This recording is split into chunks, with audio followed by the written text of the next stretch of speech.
Hey guys! In today's video, I wanted to share with you a brand new Squarespace feature.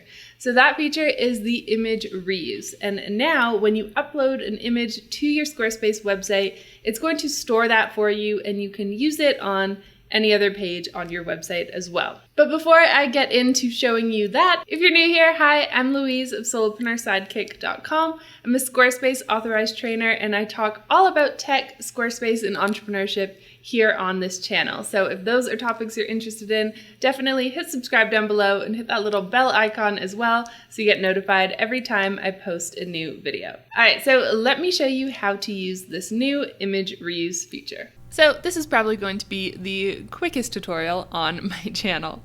So in Squarespace, you're going to click on Pages, and I'm just going to demo this for you on a test page. So let's say you're just on a page in Squarespace.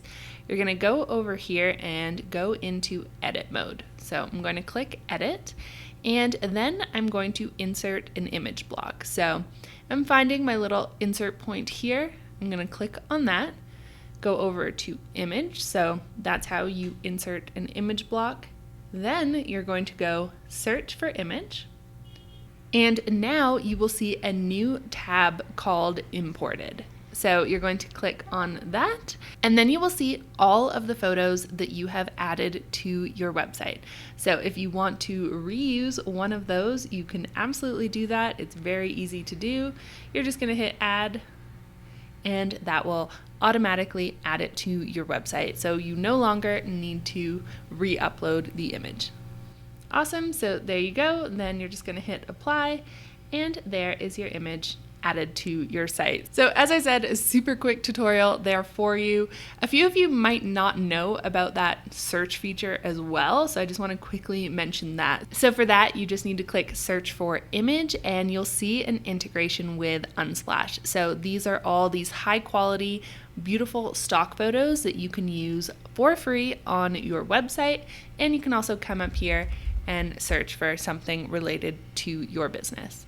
So that is a really helpful image feature as well. We have that. We have some premium images from Getty if you want to search there as well. And then you now have your imported tab to pull any of the images that you've used before. All right, guys, that's it for this video. Now I would love to hear from you. Are you excited about this brand new feature? Let me know in the comments below. And if you like this video, let me know by giving it a thumbs up, and don't forget to hit subscribe, and I'll see you soon with another video.